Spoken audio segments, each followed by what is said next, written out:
Good to go? Yeah. All right. Thank you, everybody. Welcome back to our special council meeting. I will reconvene. The time is 10:09. No, it's not. It's on. What? No. My microphone's on. The dots are on. Can you hear me? Blah, blah, blah, blah. Jeez. Oh my gosh, what is going on today?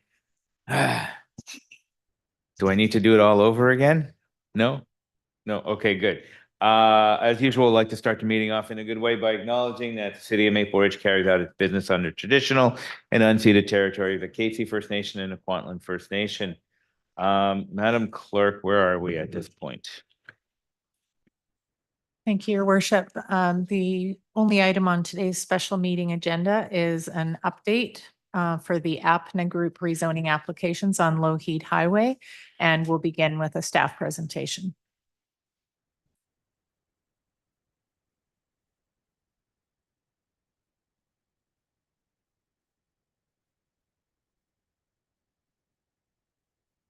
Good morning, Mr. Mayor and Council.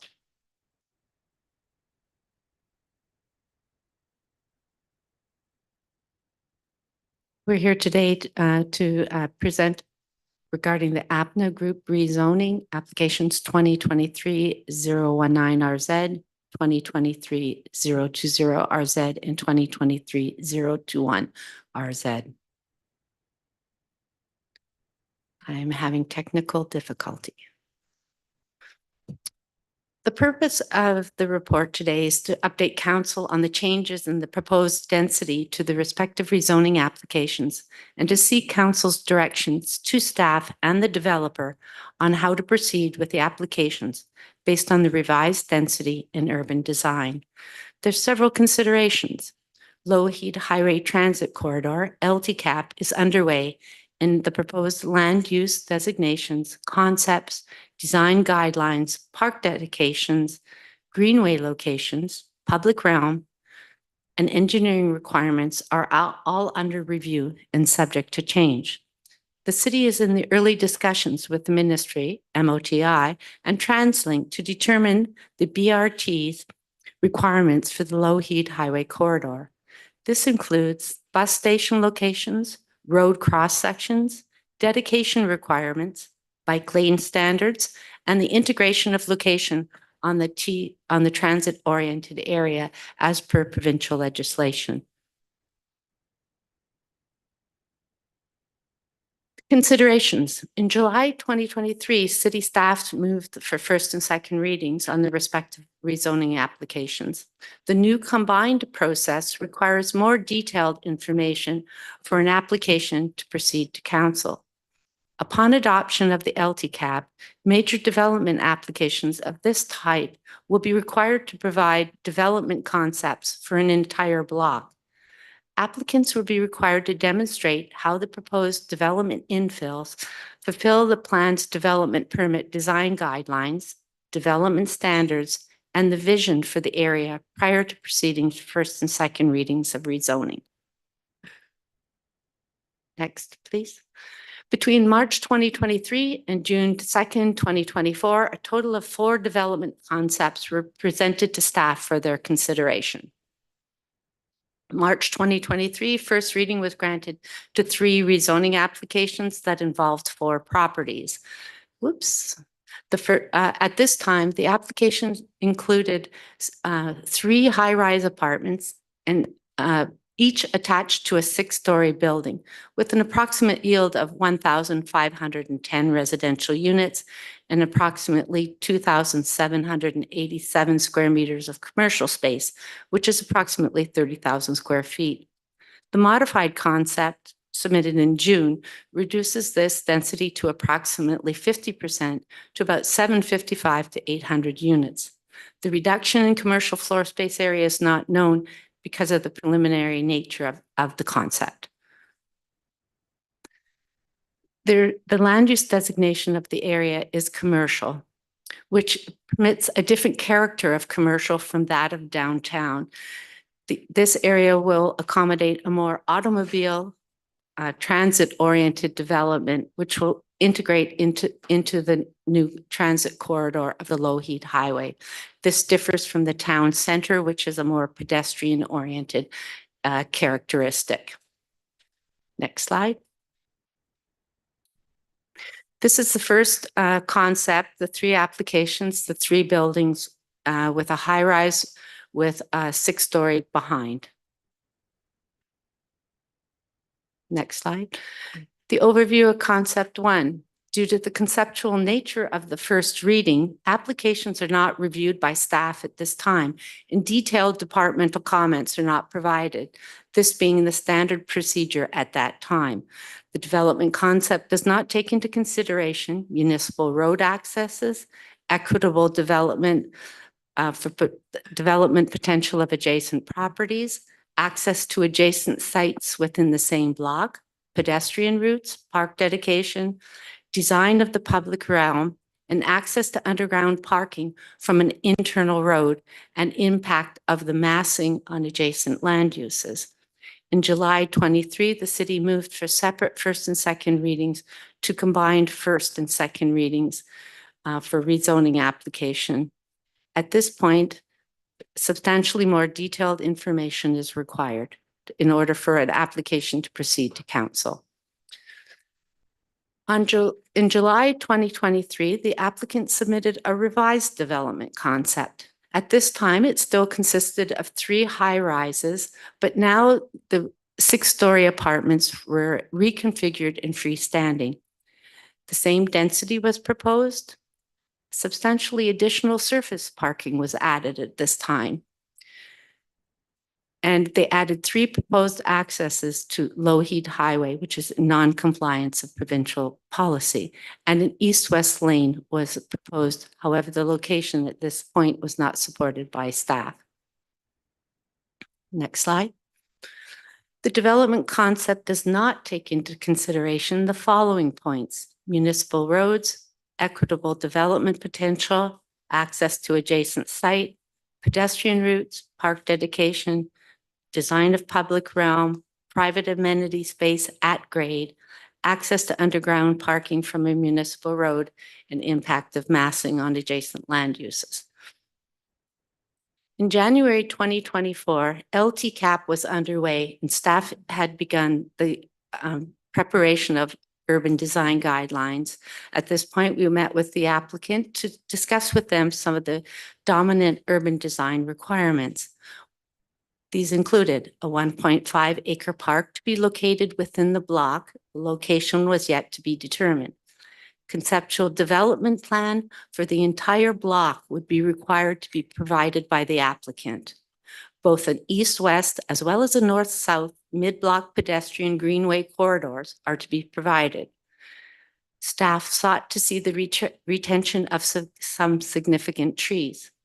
Integration of stormwater management via best management practices is a key priority in the future LTCAP area. Restricted access to Lougheed Highway, high standard of public realm design, and the main access to the development was to be from 117 Avenue via a public road. This is the second development concept that shows still 3 high-rises. However, the freestanding 6-story apartments are now reconfigured. So this is concept 3, February 2024. So this was following the January 10th meeting where staff had indicated what the key design guideline requirements would be. Next slide. So again, 3 high-rises, additional 6-story buildings were reconfigured. They did add a north-south potential strata road that connected to 117 Avenue, and the surface parking was eliminated at this time. The following items were not considered. We've covered most of these: lane access, pedestrian connectivity, the park, land dedicated to amenities in the public realm, tree retention, no access to Lougheed Highway. Between March and April 2024, 5 of the municipal departments came together with an urban design consultant to work with us to develop a master plan for the block.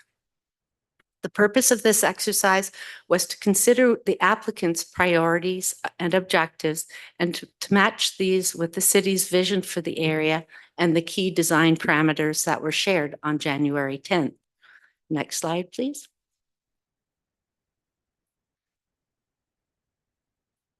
May 30th, staff met with the applicant and provided a copy of the conceptual development plan. So we acknowledged that the goals and objectives were to acknowledge the limits of the subject site, that their application considered 4 properties, a need to be able to phase the building construction. They wanted to maximize their layout, densities, and efficiencies, and have both high rises and 6-story buildings. And they needed to maintain individual development applications. The city's priorities were the 1.5 acre park. We sought to have the applicant provide an entire, for the entire block, a development concept, the accesses, tree retention, stormwater management, etc. Next slide, please.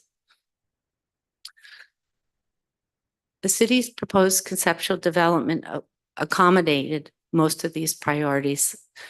The road access to 117 Avenue, high rises and low rises. We proposed a 1.5 acre park, 1/3 on the applicant's site, 2/3 on lands to be acquired by the city elsewhere, integrated the retention of significant trees, restricted access to Lougheed Highway, and we consolidated access to underground parking from an internal municipal road. This limited access to local roads from individual underground parking garages, thereby increasing safety. And we integrated both east-west and north-south mid-block pedestrian corridors. Concept 4, on June 2nd, the applicant submitted a development. The revised site plan proposed significant changes to the form and character of the design, reducing the density by 50% from 1,500 to about 755 to 800 units. The revised plan showed only 6-story apartments and eliminated the high rises. The proposed concept does not adequately address a number of the city's concerns. Restricted access to the highway, inclusion of the internal road, limited access to local roads by underground parking garages, consolidation of underground parking, the park dedication, road dedication requirements along Lougheed Highway was not considered, setbacks from Lougheed Highway were not considered, provision of tree retention, provision of adequate public realm, and private amenity space at grade. Should the BRT station location shift to 216th Street, this could be identified as a future transit-oriented area, and the overall density would need to be reviewed. The BRT discussion with TransLink and MOTR are in the early stages. Interim and ultimate road standards and dedication requirements are all under review and subject to confirmation. In consideration of the foregoing, staff seek council's direction on how to proceed with the respective applications. There are 4 options. The pros and cons for each option are discussed in terms of the applicant's perspective as well as the city. Option 1, that council denies the application at this time and staff be directed to advise the applicant. Option 2, advise the applicant that the current proposal is premature and cannot be supported by council at this time until additional information and standards are confirmed through the LTCAP public consultation process and BRT design process.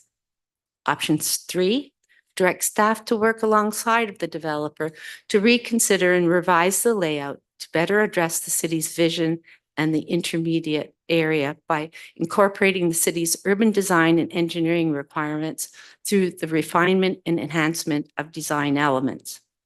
Option 4, direct staff to process the current development application concept, from June 20th, 2024 at present as presented independent of the LTCAP and BRT work that is underway and in absence of the LTCAP not having final adoption and the BRT conceptual design not being ratified by all stakeholders.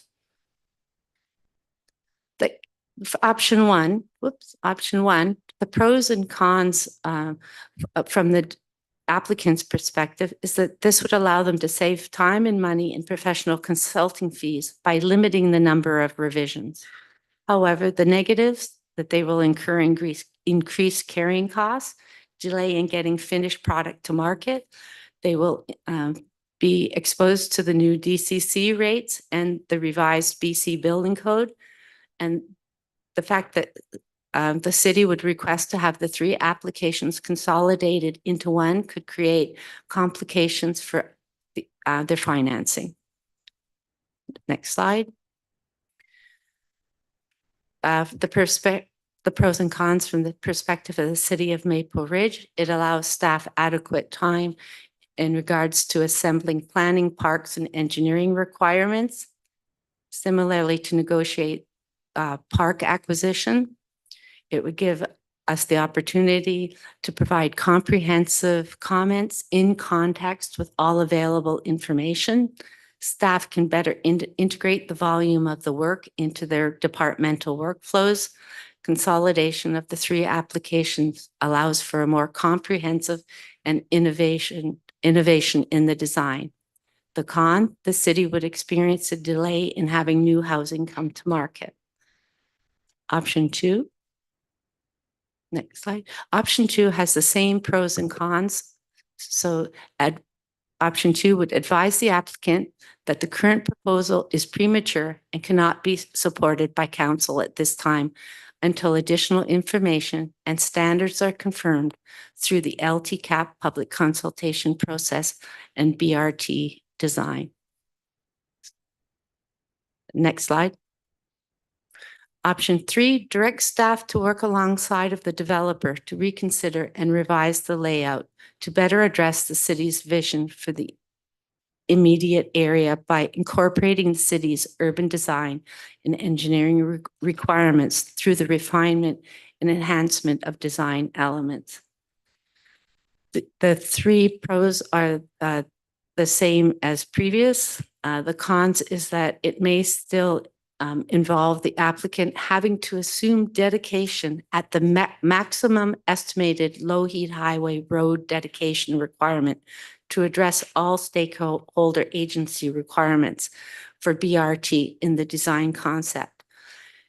MOTI will not provide dedication requirements until the BRT design negotiations are complete. This option will involve longer processing time and holding costs for the applicant.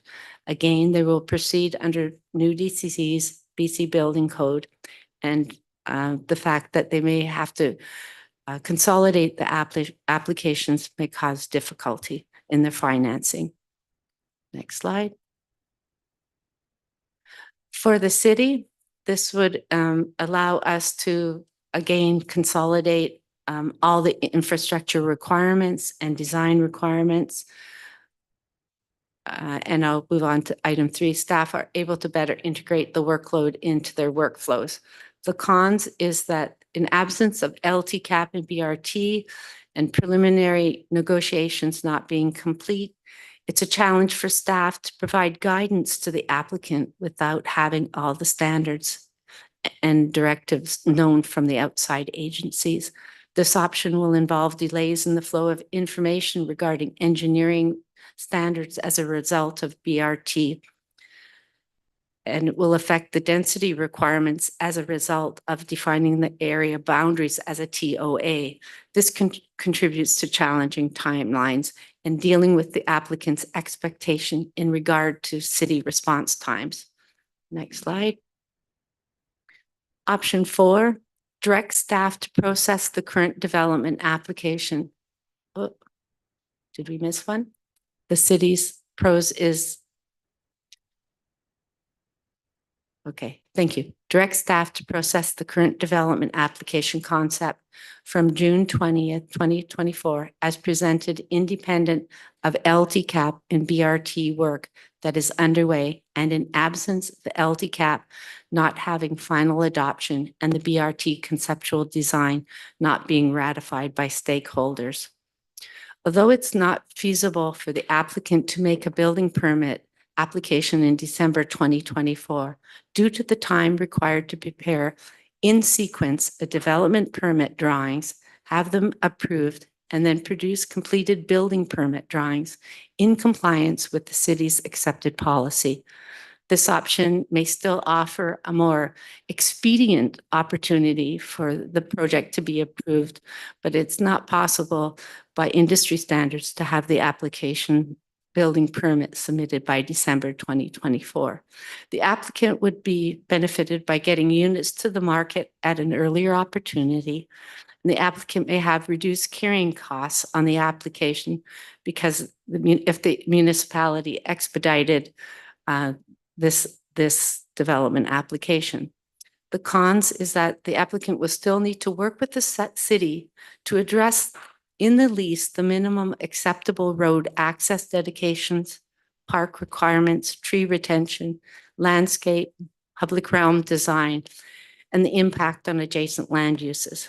The applicant will need to assume the maximum estimated road dedication along Lougheed Highway. This would be a worst-case scenario to ensure that BRT can be fully accommodated. This could result in over-dedication, which would result in a reduction of unit entitlement. Should the applicant proceed to prepare a full DP set of drawings, the current proposal would not comply with the city's urban and engineering requirements. Staff would not be able to review the proposal and would require revisions to architectural, landscape, and preliminary stormwater management. The process undertaking these revisions would be costly and time-consuming.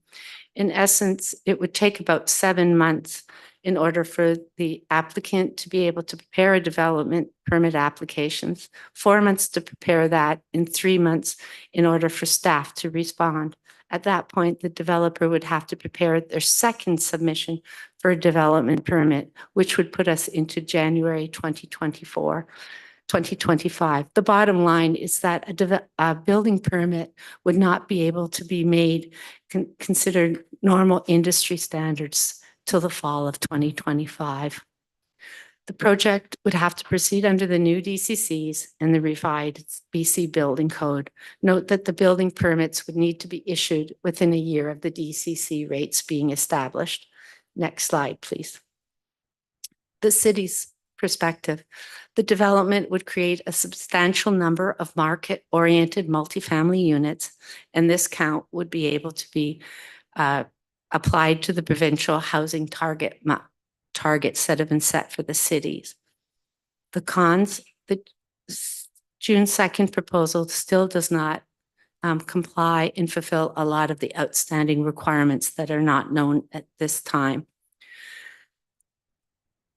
This would particularly be an issue as there is no assurance that the 3 independent applications would proceed together, as they would be the possibility that they could proceed independently.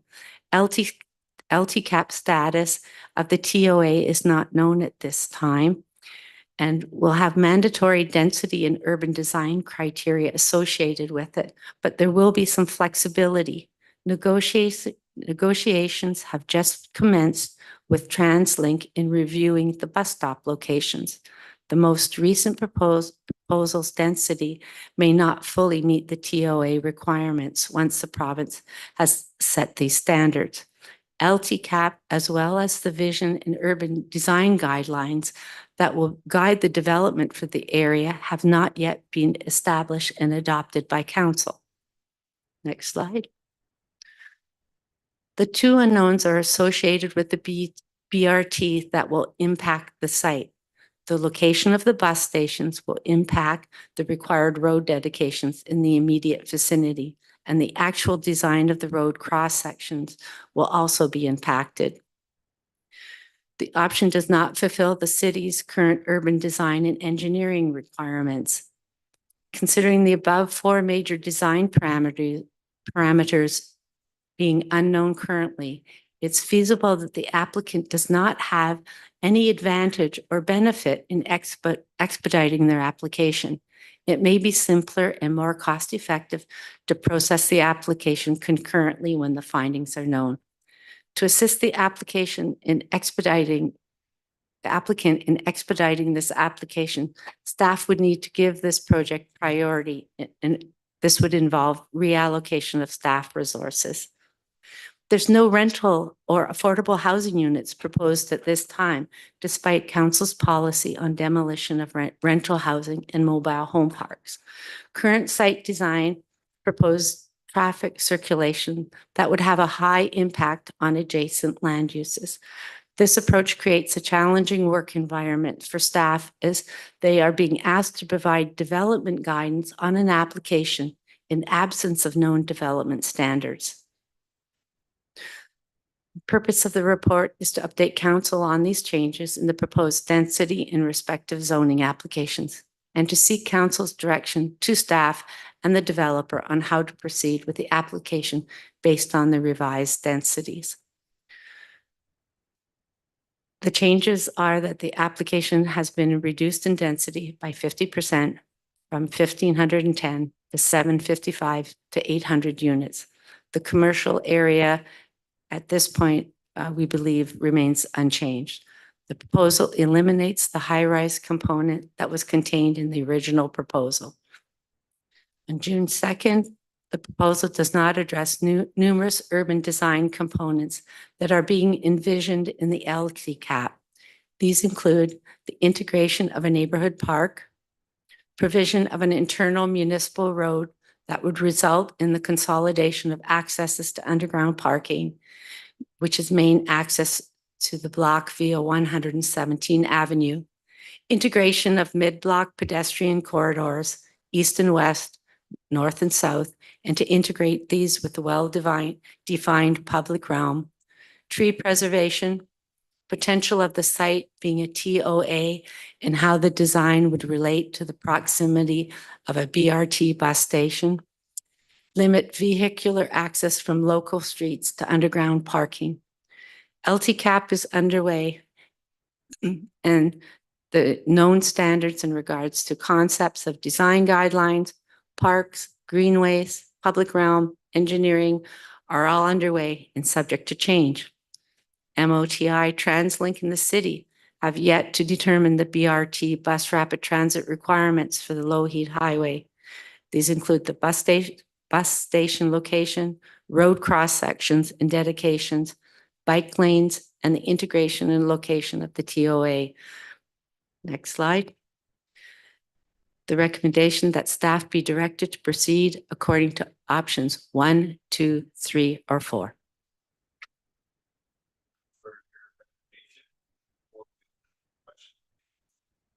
Mike, could invite our guests to come up and do their delegation, their presentation.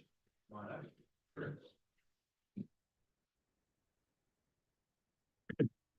Thanks, Marlene. Thanks, city staff members, and thanks, Mr. Mayor and council members, for giving us time for this presentation. I just like to talk about from urban design point of view and why we are proceeding with why there are changes from January from this year to the June of this year, and why the sketches are getting changed. I'm just going to go through the overall little bit of brief about the projects. The overall, there are 4 parcels. The project 1, which we're calling, is going to be phase 1. Project 2 is going to be phase 2, and project 3 will be phase 3. And the project 1 have 2 properties. Overall, this is 6-acre parcels consolidated, and you can see 117 Avenue is actually getting blocked through the project 3, which will be part of the road which is going to build in the phase 3. Overall, the concept and the coordination with the city was to develop the concept plan from 216th Street to 18th Street and from Lougheed to 117th Avenue. Based on the OCP, outside of this, on the south side, we have a single-family homes. And along the north side of the Lougheed Highway, these are all existing buildings from the retail to restaurant to other, and there is a hotel. There is also another project which is coming along, 6-story gets approved on the site, which is getting access from the Lougheed. It's already approved as part of the development permit application. The way the developer and from a construction sequence point of view, the idea is to build the overall project in 3 phases. So the phase 1 will be project 1, 2, and 3 in the same way with the naming scenario. The revised design, in this sketch, what we are showing is actually the blue buildings. The block is overall, the way I mentioned earlier, from Lougheed to 117th to 216th to 218th. The white buildings are going to be what we are showing is the future concept, and the blue buildings are part of the subject properties parcels, 3 parcels. The idea is to connect pedestrian connection from the east to north side, as well as from the north east to west side, as well as from the north to the south side, from 117th to Lougheed. And so we have provided 6-meter wide. It's a bike lane plus the pedestrian connection from 216th to 218th. There is when we started the project, the earlier design was done on the application was approved based on the towers. And I know there's a 1,500 number mentioned, quite a bit of time in there, but this was, at that time, it was pretty preliminary. And one of the issue we have, and we have done that study on this parcel, is that we can only go to 2-story underground parkade. With going 2-story underground parkade, and then to develop that high rises and any other thing, you have to come above the ground to do the parking, which will reduce the impact on the residential and the interface with the existing residential neighborhood on the south side. So it's kind of a catch-22 situation in that scenario, which direction you want to proceed with. These images are just showing what the existing buildings are. So it's pretty low rise right now in the existing development on all the 4 sides. The pictures are taken from the existing developments. Now, contrary to that, there is a new development, which I just mentioned on the north side, 6-story apartment is coming along. We have, this is a blow up of the same sketch, which was part of the presentation by Marlene shown in the earlier. The middle portions are obviously part of, when you are doing such a huge, big development, it has to be done in phases, cannot be part of one parcel. It is going to be 1 phase, 2nd phase, and 3rd phase. The earlier sketches, one of the thing was mentioned that how much the commercial is going to be then the new phase. We are still working on. The idea was in this sketch, what we have done is that we kept the commercial only towards the Lougheed side, not bringing the inside, but that is something what kind of demand we have. And overall block, you can see the commercial is all facing from Lougheed and then turning both sides in onto 18th and to 16th. And the rest of the developments are shown as 6-story residential developments and having an interface kind of with a single family towards the 117th Avenue residential interface with that.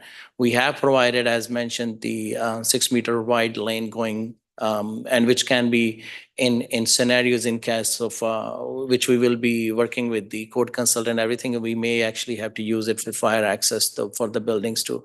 Now, with respect to the parking entrances, all these parking entrances are being provided from 117th Avenue and 218th and 216th are directly into the building. So there is no other, we are not taking it inside the building, it's all the way. So whole of this traffic, whatever is going to be generated, regardless of the form and character of the building, is going to be diverted towards the 216th or 218th from 117th and the other avenues. All these buildings will have that connection directly to the road. Internal blue line is showing the pedestrian access as well as the bike access point. These are just showing the kind of a redundant parcel on the south side of the phase 3 will be used as a show suite location to sell up all these units in the future. These are some of the images what we have looked around. So there will be a node right in the middle of it, the project, which will be going to be a social plaza, which will be used for the commercial. But overall, the central portion with the 6-story building is all going to be part of the outdoor amenity in the buildings. The reason, one of the biggest reason to go, we are working on many other projects. And in the last 1.5 year, I will say, because this project, and we have these deep conversation with the developer, going from the high rises to 6-story is not, reducing the densities that to build these are going to be wood frame buildings, less carrying cost and running, and to put the housing in the market much more quicker and much more sooner than any other building form and character. This diagram is showing how the connection is being done from all the sides and how the private amenities, outdoor amenities will be. One of the good thing about going with the low-rise 6-story building, mid-rise 6-story building is that the interface at the grade level on all the sides, the idea is to have a residential so that they have a strong connection to the existing development, and it's going to be cohesive in the nature in that. I will let, I think that's thanks from my end. I will let Dalveer speak about anything else. Thank you.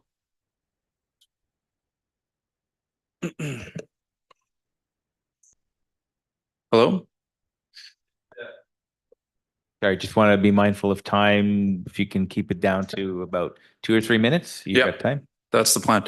Thank you, Mayor and Council, for your time. We're eager to bring these positive developments into the community. And we've been working in Maple Ridge for a long time now. We want to invest in this corridor. We have the old Salem lot, and we're approaching construction pretty soon here for that. So we have every intention to bring housing to market. When it comes to the commercial units at the front, we've investigated the demand for commercial spaces, and it's mostly towards the Lougheed front. So wherever the demand is, that's what we want to serve best, right? If the other use for space, we're putting that towards residential so that we can bring the housing that's needed. So going from towers is mostly a concrete setup, and towers can bring a lot of units to market all at one time, but construction can take longer. So increased financing costs, increased cement and concrete costs, those things, and even shortages of that nature can delay things by a lot. And the biggest cost when it comes to doing projects of that nature is financing. And those, looking at our performance, it's making the projects not feasible. So that's why we had to make that change. And when we approached these projects in 2021, working with the city at that time, the market conditions were different.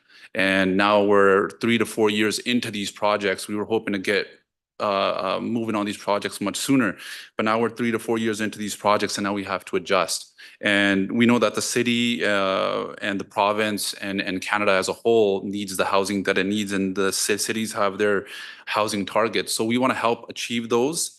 We're definitely in the realm of going with option 4 to expedite these projects and move them forward. As Raj mentioned, wood frame is much easier to build. You can do a lot of prefab things to help construct these things sooner. And so in that regard, we can just say that, hey, with these projects, over the next 5 years, we can bring about 750 to 1,000 units. And we're looking forward to helping build a city and constantly reinvest. So that's all I'd like to say. I'll leave it at that. Thank you. Thank you very much. And thank you for your presentation. We have about 12 minutes before we start Committee of Whole, so I will open it up for questions.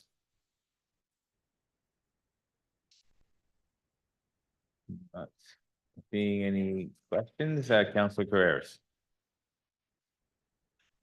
Just a couple of questions for staff on this.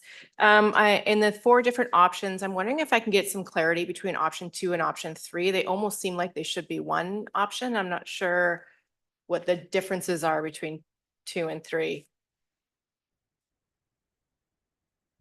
I mean, one talks about the BRT and the other one talks about land use design, and I almost feel like they should be one. In terms of the The 4 recommendations, yeah. I'm just seeking some clarity on the differences between option 2 and option 3. They seem sort of like they should be the same. Okay, but that's option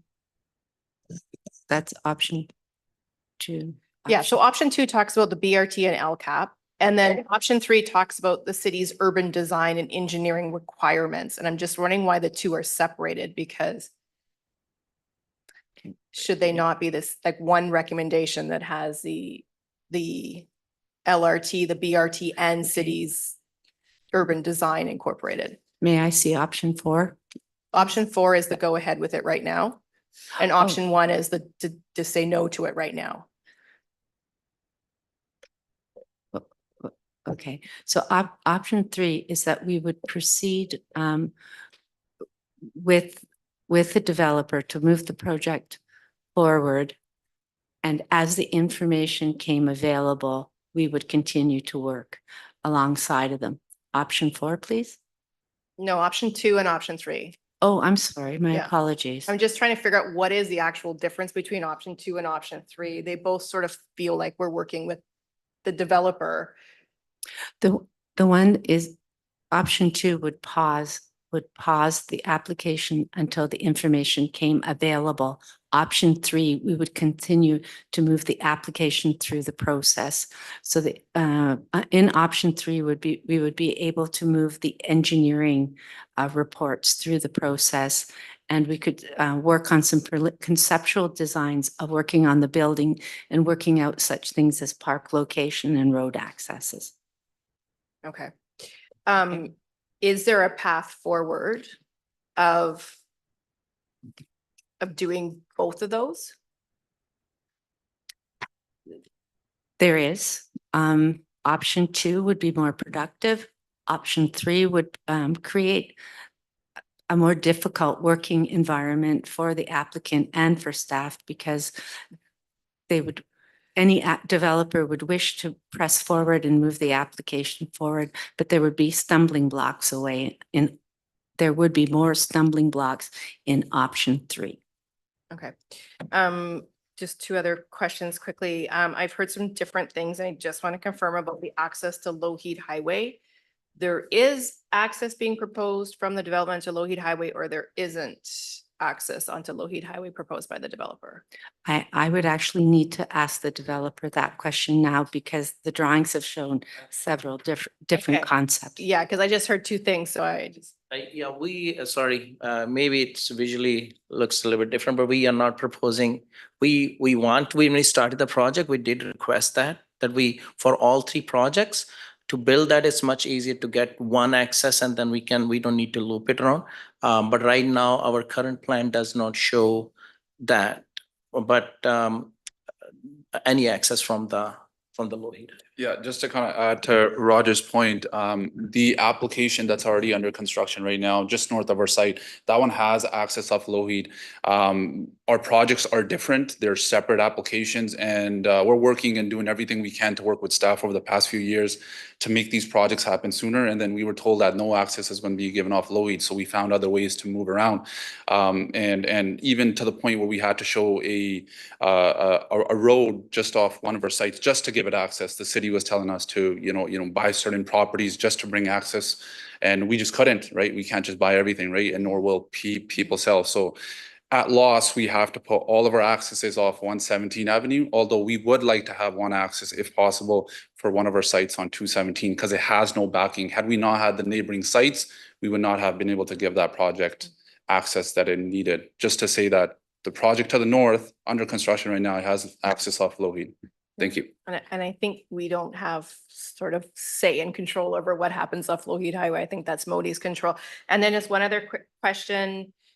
We did hear a little bit about a staged approach with the change. If with the urban design pieces that's been talked about, is it not still possible to stage some of that, even if you have the design for the block? Yes. Yes, definitely. Okay, thank you. I have comments, but those are just my questions. Thank you. Counselor Youssef.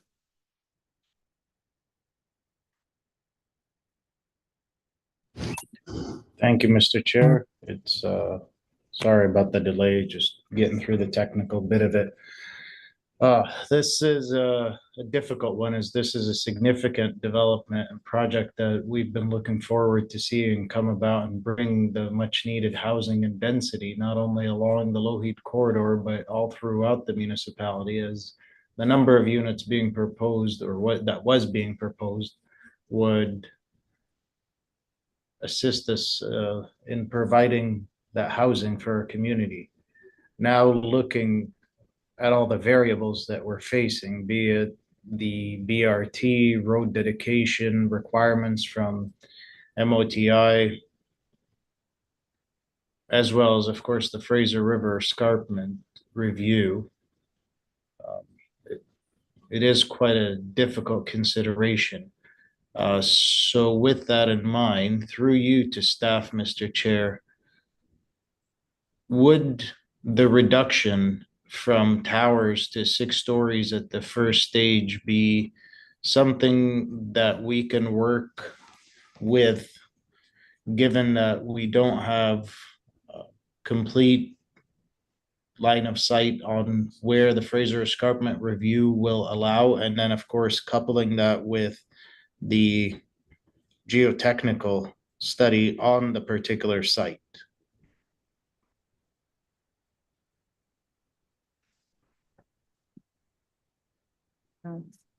Through the chair.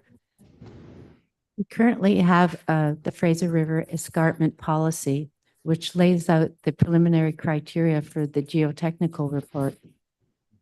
That work can be done now, and that information for a standard 6-story apartment could probably be established at this time. So in that regard, the project could, that design parameter could be answered. Okay, that's encouraging. So that tells me that the 6 stories can proceed at this time while we figure out what's happening with the rest of the review. Secondly, again, through you, Mr. Chair, to staff, if this application was to proceed at this time, and with the, again, unknowns that may be coming down from the Ministry of Transportation and Infrastructure, as well as the requirements for the BRT, would there be the possibility or the flexibility, maybe a better word, to rejig the designs so as to accommodate those requirements? And I guess that would also be a question for the applicant.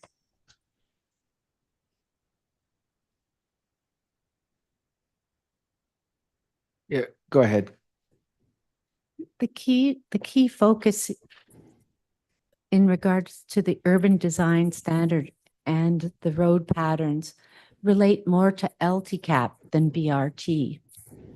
So addressing and establishing and addressing the key urban design parameters that will come about from LTCAP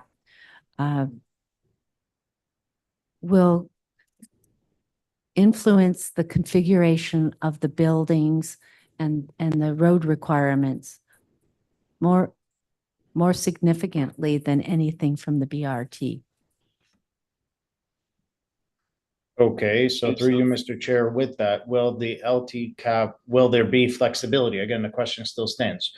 Will there be the ability, if we allow this application to proceed, for a timeline whereby we have the Lougheed corridor, the Lougheed Transit Corridor Plan in place, and now we know what is required, and at the same time, if there need to be changes to the applicant on this side, would there be the ability to accommodate those changes? City would have to take the ultimate road dedication, which would be the worst case scenario along Low Heat Highway.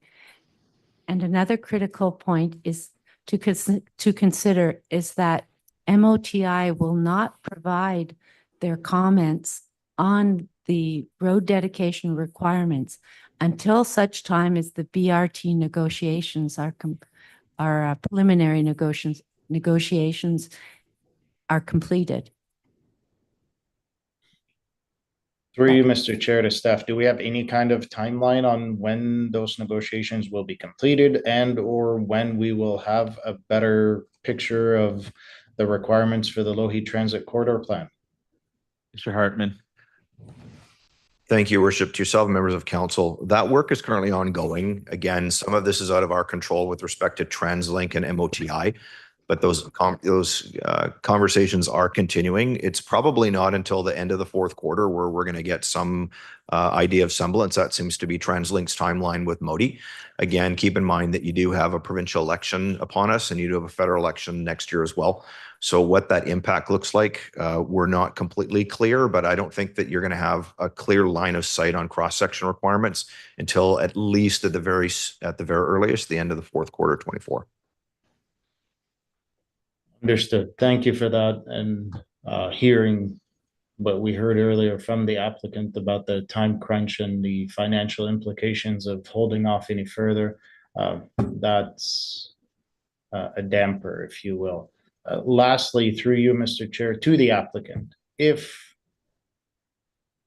the city does require the maximum road dedication at this point, would there still be an appetite to proceed with the application as such?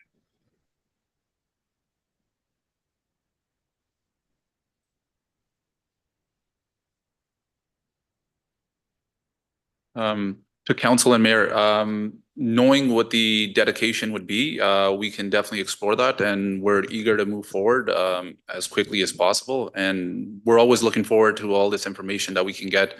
And we've been open to that conversation from the beginning as well. I know we understand BRT stations are in the works. We're aware that other municipalities are going through the same thing with BRT stations. They are definitely pressing ahead with their applications. We're definitely aware of one in Surrey on King George Highway. They got, I think it's 36 acres of development, and they're pressing ahead. And we just need to find a way to get this housing. It's just getting more and more expensive. Interest rates have really gone up since 2022. And they're just creating some really tough challenges to move things forward. Thank you. Thank you for that. And that alleviates a lot of my concerns that if we were to ask for the maximum dedication, we have a willing partner here to proceed. And of course, all the other bits of information that were mentioned earlier, be it with the Low Heat Transit Corridor Plan, with the Fraser River Escarpment, with the need for housing as was stated, and the consistent rise in costs in bringing that onto the market. I would be open to exploring option 4 and allowing it to proceed with that maximum road dedication. And of course, like I said, the fact that the applicant is willing to play ball, proverbially in this case, is rather refreshing. Thank you, Mr. Chair. Those are my comments and questions. Thank you very much. Councillor Schiller. Thank you, Mayor Remy, and thank you to everyone here today. I think it's good that we're having this conversation, even if it is not an easy one. As we've all acknowledged, first reading in 2023, that there's been a number of significant things that have changed since that time. And I think it's good that we're looking at this again. This is more a question for the applicant. Does the current design that's provided to the city reflect the neighborhood park that is required?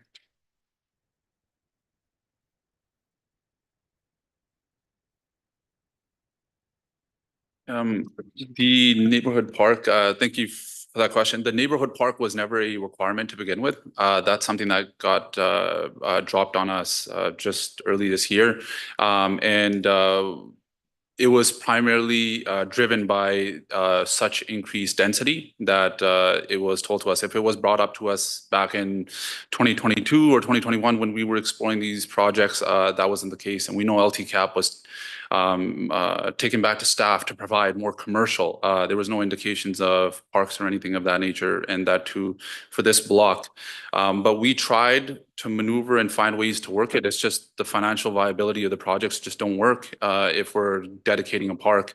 But with this new density, there's definitely lots of open spaces within the developments and the public realm, and for people to live, work, and play. So I think that would be good.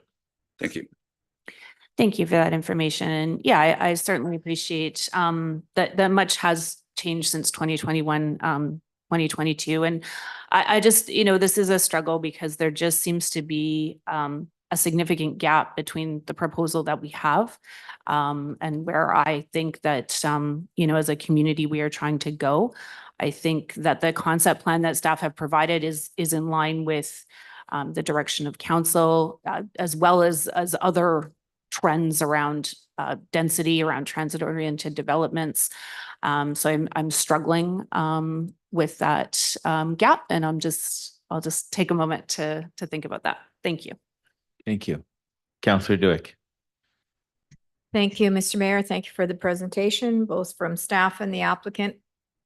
This is a challenging one because we have so many variables, and appreciate that I am a firm believer that we need to be fair and consistent, and the purpose of first reading and how things change from first reading. So it changed on both sides, and I think that's important to recognize. So first reading was granted based on towers, whether it was feasible or not, that's what it was based on, a density. So for a variety of reasons, those changed. Market, interest, feasibility, how long it takes to get to market. I heard about parking, recognizing that because of the ground there, Fraser River Escarpment. But then on the other side, council didn't really envision what BRT, like we had a preliminary discussion, but we don't know all the variables between that and what would be envisioned. Staff also, and rightfully so, because I think it's important that we do not spend time and staff time and the applicant spend money if at the end of the day we have to say no because it's not feasible. So personally, I don't want to say no to the application as a whole, but I also appreciate if we push the pause button and allow staff and perhaps the applicant to work together while we're going through this, that's probably financially the best thing. And it's a challenging one for me. It really is. But this is a key area of our corridor. We only have one time to get this right. And we have heard loud and clear from the province that housing is important. Transit corridors are important. We don't know the impact of the transit orient, the areas, what that means. We know this is going to be a key part of it. We know that. That part we know. What we don't know is where's the stop? What's the density? And I appreciate, like I said, I appreciate that the market, you could bring these to market with a 6-story because of it's easier to do and that. But overall, if you look at the design of what staff are proposing for that block, and I see that block upon block so that we don't have these one-offs. It was mentioned the application on the north side. We didn't have all this information back then. So when that decision was made, in hindsight, should have been higher density, should have been much higher density, should have been the whole block, not just a piece. So I'm struggling, but I don't want to squash it because the applicant has spent a lot of time and money, but at the same time, I can't in good conscience say, yes, go ahead with option 4 because it doesn't check all the boxes. So my question to staff is, option 2 doesn't really say pause. Option 2 sort of, it says it's premature, but it doesn't say stay stay on cue and work together without spending a lot of staff time and resources. So I'm looking for some assistance on that, just like Councillor Carreras. Mr. Hartman. Your worship, to yourself and members of council, I think the big difference between option 2 and option 3, option 2 is we need not guarantees, but on both sides of the equation, on the developer side and on the staff side, we need a set of operating principles and some guidelines. And one of the challenges that we're having corporately, and we've talked to the developer about this, is there's a bunch of unknowns. And so what we don't want to do, I think big option between option 2 and option 3 is to continue to work through the processes in this gray area of unknowns. And that's the challenge. One of the things that we've communicated to the developer and the developers communicate back to us is that we don't want to waste a bunch of resources on our side or their side moving through this minutia until we know what TransLink and Modi are going to require as far as that ultimate deliverable. The big difference between option 2 and option 3 is one is it's a pause so that there's no work being done on the corporate side. So we're focusing on other files while we work through those processes of and the policy discussions with council, with LTCAP and BRT. We can go through the public consultation. You can make refined decisions and know what that looks like moving forward. And then it's a restart. On option 3, the big difference from staff's perspective there is that we would continue to work through the process to keep some of the engineering analysis moving forward. However, there's going to be jigs and jags on the road because it's not a well-defined process. There's risk involved on both sides of the city side and on the developer side. And so while option 3 keeps the process moving forward, it's also going to be more costly for the corporation as well as for the developer because there's going to be unknowns that we're going to trip over as we continue to work with TransLink and as we continue to work with Modi and as you continue as a council to start making and continue to making decisions based on the next 20, 30, 40, 50 years of what you envision down this corridor. Okay. I guess it's just the wording I'm struggling with because it says it's premature. So is it premature if it's going to check all the boxes? So that's the piece. So I'll think about some wording on that while I listen to others. But my last comment is, or question for staff. So if we were to proceed with option 4, it's not achievable anyways, because the whole purpose of option 4 is to try and avoid the DCC increase and with the building code changing and all of that. And I heard loud and clear, I think, that it's going to be into the early part of 2025 at the earliest if we were to proceed with option 4. Regardless of option 1, 2, 3, or 4, that a building permit application is not likely to be able to be made till the last quarter of 2025. Right. Okay. Thank you. We have a comment from the delegation.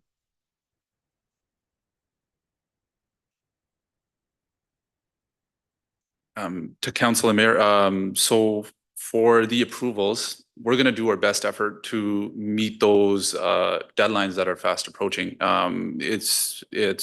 I mean, through hard work, we can bring the housing and the cost savings to the community.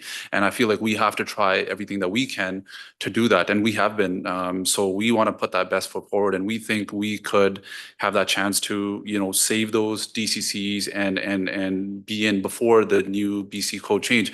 Because that code change is only going to reduce the amount of units that come to market because it's the way the units are made.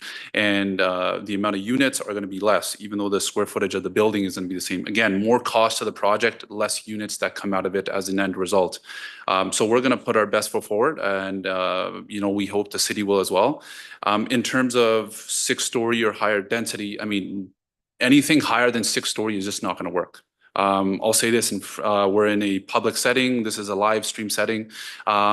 It's just not going to work. Nobody is going to build anything more than 6-story in this day and age at this time in Maple Ridge simply because the numbers don't work. And the numbers are getting more and more and more expensive. And I urge council and I urge staff and I urge everyone that, hey, to bring the housing that Maple Ridge needs, we have to move things forward. For the foreseeable. That's why there's other development towers that are proposed in Maple Ridge till date. They are approved, yet they're not built. Swiss Real is well up there. There's a bunch of other towers that have been sitting in the pipeline for a while now. Nothing has been built. Someday they will, but I think the most important thing is to get housing built faster, whether it's 6 stories, 3 stories, or whatever it may be. We need to move fast. Thank you, Council. Thank you. Follow up on that comment. Go ahead, Councillor Thank you. Dulick. So I appreciate that. I mean, that's obviously why you have changed from high rise to 6-story.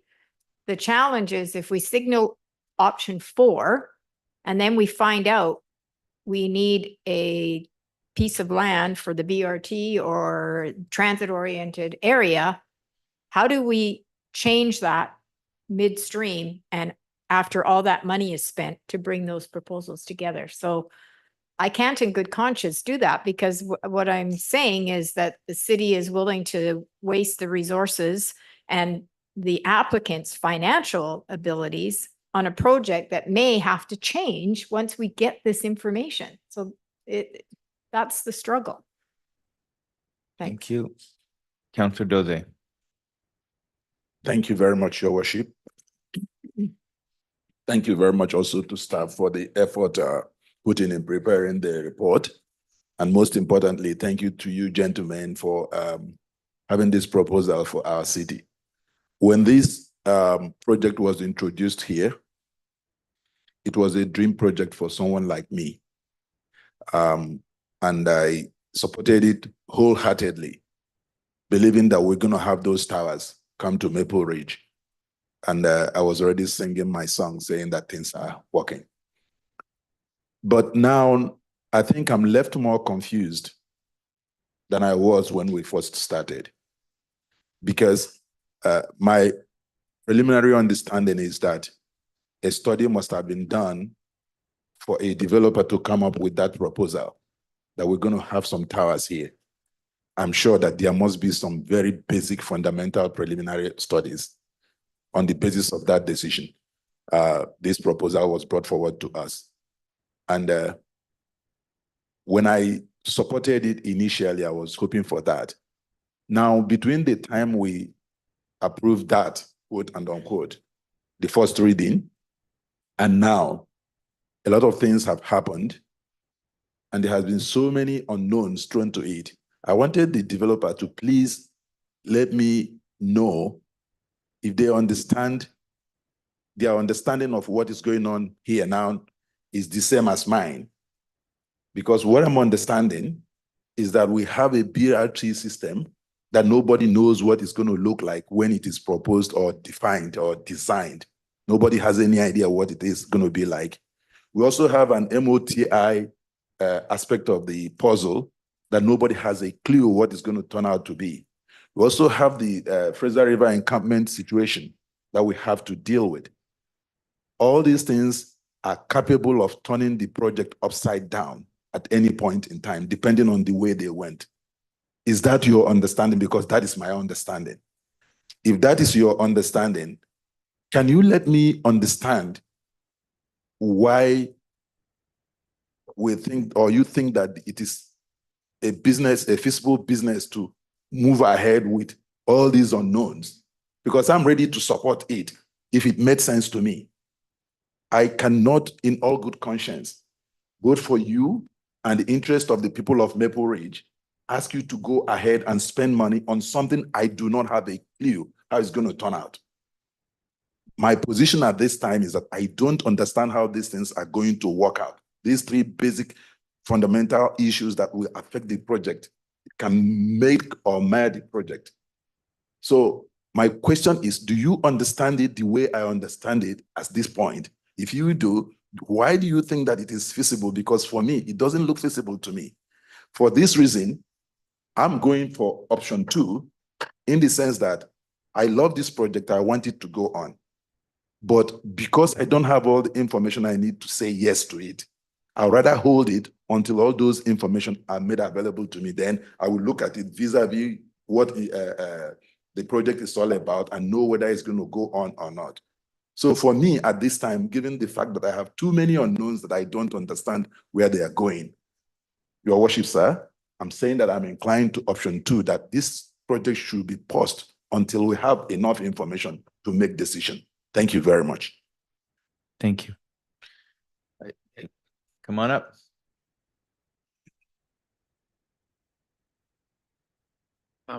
Thank you for your comments and valid points. In regards to the FRE, that's an ongoing study that's been going on for a very long time. And now they're carrying on further investigations and those are set to take, an extended period of time that can go on for the next 2-3 years.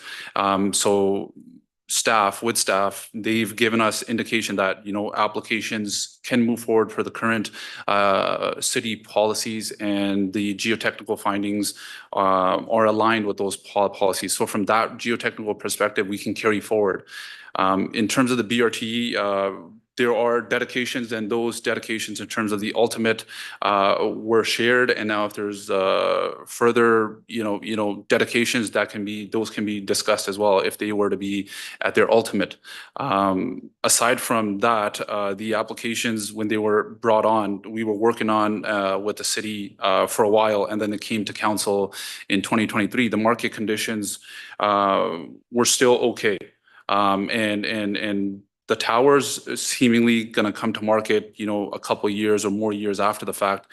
That's with the understanding that the market was good at that time and it was going to only improve. Now, as we've seen with the market, things have taken a turn and they're trying to find their footing, along with costs and code changes and those things. So there's a lot of things that change on our end, but when it comes to the development proposal that we have in front of you, Council and Mayor, this works. And this will work today, this will work tomorrow, and this will work as the overall economy and the city of Maple Ridge grows. Thank you. Thank you.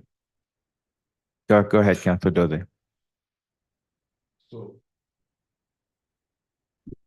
So my follow-up comment to this will be that, do you understand that the risk should be on you for us to go ahead and say yes to you for something nobody knows an answer to? Is it a risk that you as a developer is willing to take? And I'll give you a typical example. In my life, I have been privileged to be involved in a project where everybody was okay with it, except that the geotechnical report was not made available.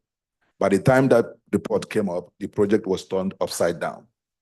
If that happens to be the case in this situation, when you would have spent a lot of money by way of design and all what have you, do you think it's a risk you want to take at this time? It's a rhetorical question. You may not answer it if you wish to. But I just was thinking aloud because I want to put myself in your position. As much as I want to build as many housing as possible for Maple Ridge, that is my desire. And that is my honest desire, I will emphasize. But I also do not want to put people like you, developers, in an unnecessary, expose you to an unnecessary risk.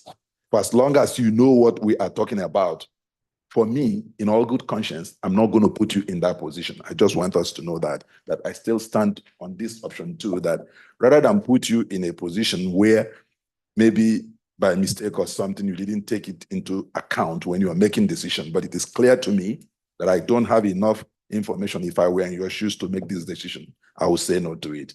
And that will still be my position on this case. Thank you, sir. Thank you. Councilor Tan, then Councilor Carreras. Thank you, Mayor. It's a very difficult position for all of us to be in.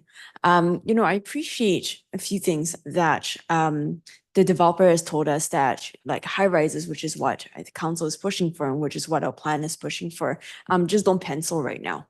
And so I think the difficulty is that we may want high rises, but given that they don't pencil, like what do we, like on a real pragmatic level, what do we do about it? And I just struggle a little bit and I don't necessarily have solutions, but I just want to voice out my thoughts if folks can offer more comments where I think from my perspective, that BRT piece is essential. If we cannot risk the developer putting forward a proposal and coming out designs that just don't work the BRT requirements. So on that level, that's something that's critically important to me. I need to see that requirement being met by the conceptual drawings. And I also acknowledge what the developer is saying, that it's a difficult financial time. And if they wait any longer, that that things may continue to not pencil or be worse than at that, given the introduction of DCC. So that's challenging. And so I think the new information for me that I'm trying to absorb here is that we were pushing for high rises, but they don't pencil right now. And no one is clear, given market conditions, when they will pencil. So I think the new information for me that I'm grappling with is that if we say we're going to insist on high rises, we may be waiting for a while. And I don't know how long a while is, and no one may know how long a while is. So, and I understand that it's not just this developer, but we have been told by our consultants that high-rise apartments don't pencil. I went back to look at the housing report that they presented to us, and I can see that for developers at large, it doesn't make that viability threshold. So I think where I'm trying to find a solution here where we can ensure that what the developer puts forward meets the BRT requirements. And I'm not inclined to have the developer proceed before we understand what the BRT requirements are, because I can see that's going to create confusion for everyone involved and frustration. In addition to the BRT requirements, I think I would appreciate the other things that staff have put out in terms of an access road, in terms of green space, in terms of a park, in terms of all the other urban design requirements that are met, though I also understand and hear that those requirements were not presented in 2021. And I acknowledge that is a source of frustration for the developer as well. So I'm trying to find a place here where we meet those BRT requirements, that we meet those urban design guidelines, and that we have confidence that those are met. Because if I hear us that if we push forward option 4, I'm not confident that those requirements will be met, and that's what gives me pause with option 4. The other thing is I want to try and find a solution here where we do have housing that proceeds, given that we have a housing crisis. At the same time, not having that high-rise option available right now is challenging, and I don't have a neat solution to that, but I just want to present that and see how we can make those pieces work. Thanks, Mayor. Thank you. Councilor Carreras. Thank you. I just asked some questions before, so now I'll just sort of share some comments on this. I mean, the project that we saw, of course, I totally recognize its first reading, which is it's a napkin, back of a napkin is what we call first reading. And so I'm glad we're no longer doing first reading. We're doing first and second together. I do think there is a real opportunity here. And I think that's why, we're not the only council that's been talking about Lougheed Transit Corridor. The previous council was talking about Lougheed Transit Corridor. And it is a big opportunity for us in our community to make sure we do it right. And I think for too long in Maple Ridge, we have done a lot of this one-off stuff and we haven't had a strategic approach to it. And I think that's why we've gotten into some challenges that we have within our community. Regardless of whether it's towers or 6, I'm not as concerned about towers versus 6, but what I am concerned about and what is a priority for me is that we have a walkable, livable community that aligns with the urban designs that we want to see within our community. And when I was asking the differences between 2 and 3, I did hear through some of the conversations that the urban design is in the LT cap. So that was why I was like, the urban design was in option 3, which is a priority, but it is included in the LT cap for 2. And I think it's important for us, and I've heard this in some presentations around the equitable development when it comes to doing things around east-west connectors, even some of the north-south connectors. We have complex stuff, obviously, with MODI and BRT. We kind of know these are some pieces we're working on, but even more so than that, it's the urban design, the east-west movement, pedestrian and vehicle safety. I want to make sure that our citizens are safe, whether they're in a car, a bike, or a pedestrian walking, and to make sure we have those pieces. And I think the urban design, if we take the time to look at the urban design, that will encompass some of those pieces. And I also think that although it's hard, but knowing where those BRT stops might be, and this area is one of the ones that I think is quite likely there could be a stop, does change what that area looks like. And I think that you'll get more commercial. I think you get more institutional. You get a lot of other things when you have a BRT stop in that area. And so I think a lot of people have talked about it, and I too, it's difficult because I know we need to move forward on these things, but I also feel very strongly that we need to move forward in a good way and a strategic and well thought out process going forward. And so I'm more inclined to option 2, but I want to really encourage the staff to work with the developer and the developer to work with staff to make sure that we're finding something that works for our community and what we envision. I've always said it's really hard. You go into Port Moody where my family is, and you've got your Newports and your Sutterbrooks. You go out to Chilliwack and there's the 1881 district. And when there's a block like there's an opportunity to do something interesting like that. And I've always thought it was sort of a shame that Maple Ridge didn't have that. So I don't know where we're going to land on this, but I think option 4 has just too risky for the city. And I really don't want to say no at option 1. I want us to find a path forward and what is the best path forward, best path forward for all of us. Thank you. Thank you. Councillor Duick, I'll give you a chance to respond in a moment. Just one more comment. The BRT, when the applicant was speaking to that, I'm not sure that it's clear because we haven't been shared any information as to what the design looks like. So I want to be clear. Are you understanding the BRT means a dedicated lane on Lougheed Highway, not just a rapid bus stop? That's the question. You can come up and Because speak to we that. do not have designs. We don't know, is it the center of Lougheed? Is it on the side of Lougheed? That piece we don't know. That's why I asked that question, which is a follow-up to Councillor Dozie's question. Did you want to speak to that? Okay. Yes, I think developer understand that it is going to be a dedicated lane. Okay, because I heard that he was aware of the design and we're not aware of the design, so. Yes, that I think clarified. the reason he was mentioning is because I'm an architect. I'm working with them on other projects, and there are many projects which we are. And I want to come back to this MOTI and BRT, and which will answer your question too in a way. So MOTI's point, I know it's not in city's hand, it's MOTI directly. It's a highway. We need to work with them. They may give us access or not, but that's where we need city support. But right now, our design does not have MOTI's direct access, which we were even looking for just temporary access for construction, and maybe later on just on the south side. Now coming back to BRT, I have many projects which are on Scott Road, King George, Fraser Highway.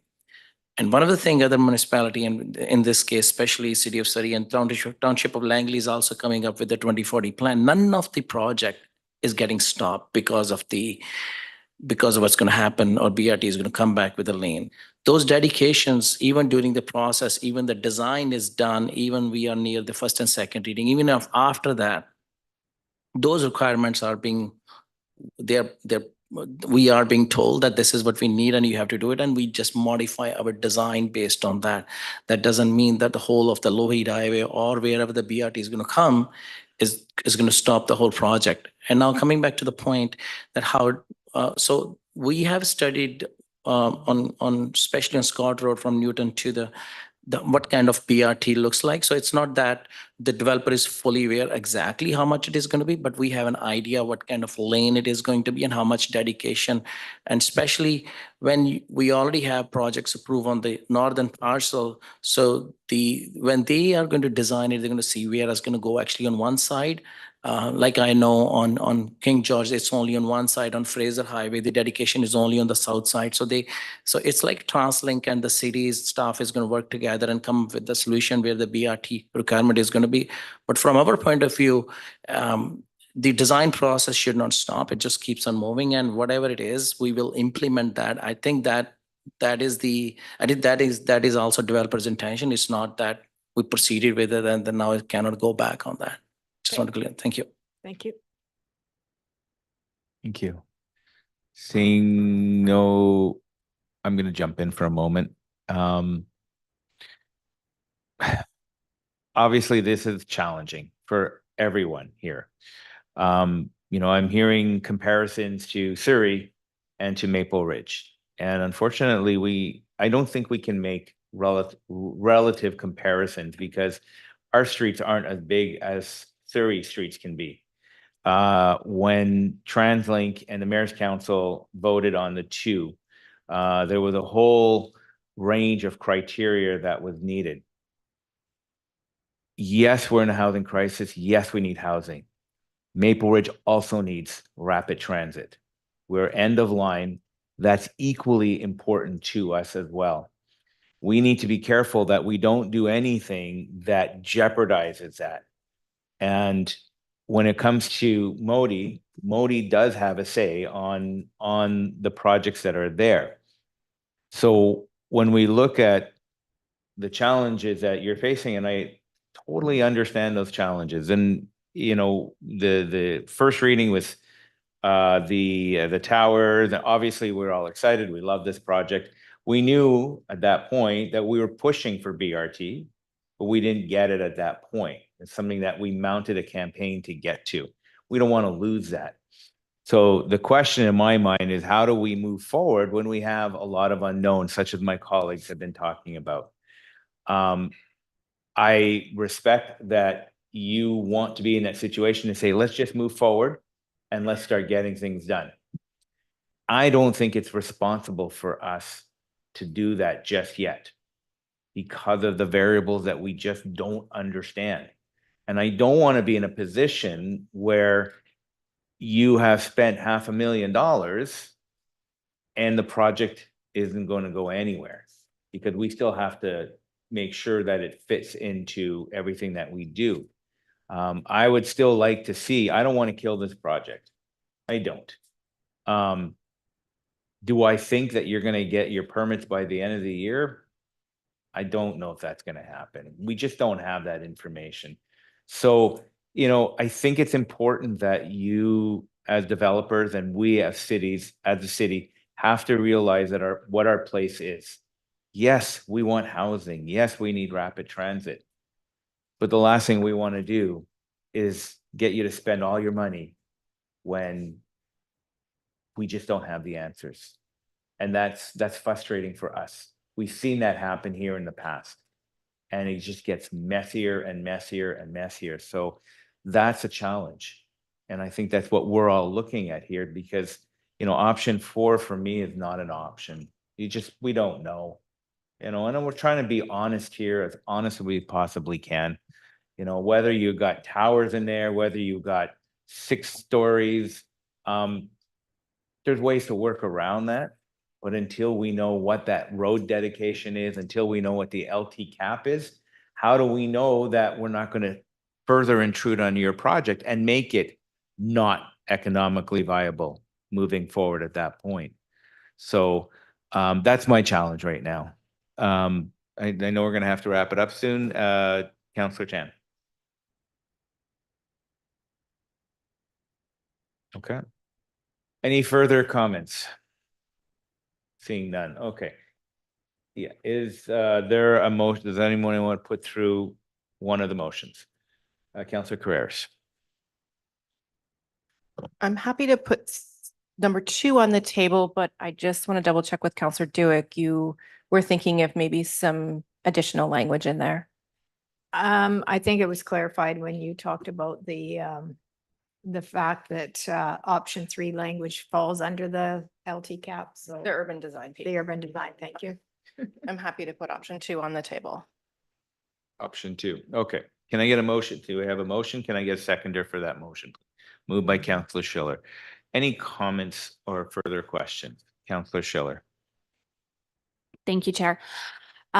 Just in reflecting on the conversation and just the last few comments as well, when we compare ourselves to other communities, the reality is this is pretty new for Maple Ridge. We are still trying to figure out what does our dense urban transit-oriented development look like. And I appreciate that is slow because it's big and it's important. The piece that sticks out to me for option 2, the reason that I would support option 2 is the word premature, because it feels premature.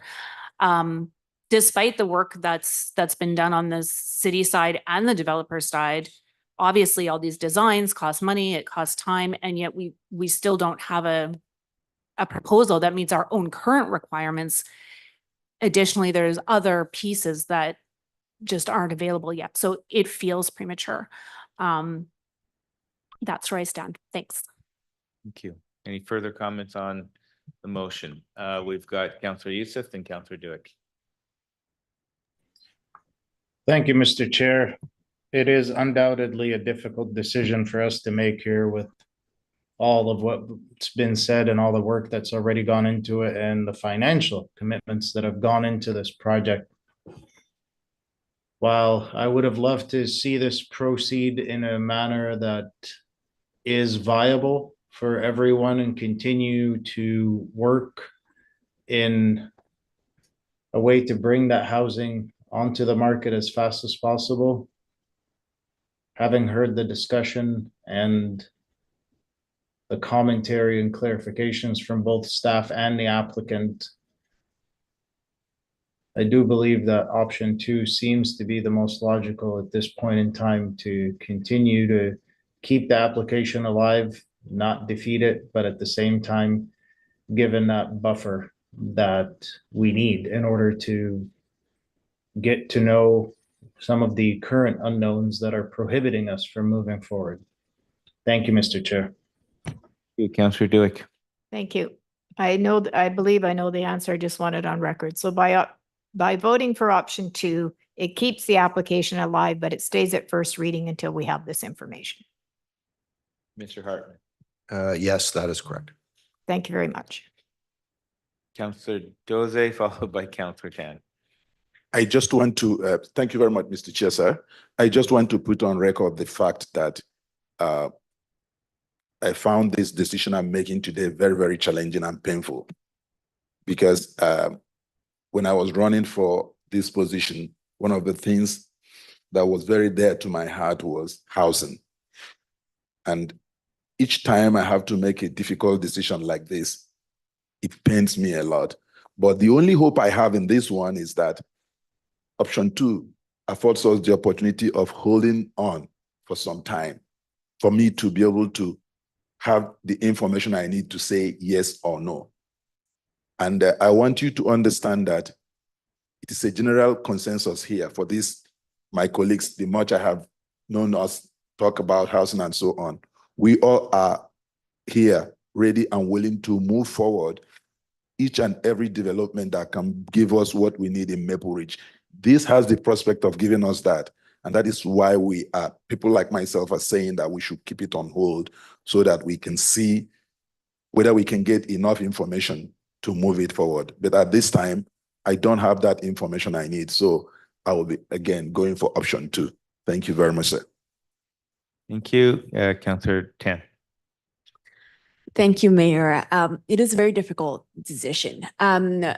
I can be supportive of option 2. What I really want to see is the housing move forward as quickly as we can in a way that's responsible. I would be open to if the applicant was willing to give us maximum BRT setback, like right from the get-go. Maximum BRT setback and all the urban design requirements met. And there's some substantial amount of urban design requirements met, restricted access, so on protection of tree retention, and on, like substantial amount of stuff met. I would be open to the idea of 6 stories and again maximum BRT setback. I will vote in support of option 2. I understand. I can see that there's the will of council. I do want to express I understand that there's been ongoing conversations between the developer and staff, and it can be a process to sort of meet everyone's requirements. And I do want to leave that door open and encourage staff and the developer to work together on maximum benefit to the community as has been outlined in the report. Thanks, Mayor. Thank you very much. Seeing no further comments, I will call the question on the motion for option 2. All those in favor? Any opposed? Seeing none, motion is carried unanimously. Thank you. Thank you. It's a hard decision to make. And we understand. But that is the option that has been debated on and voted on. Thank you. Okay, at this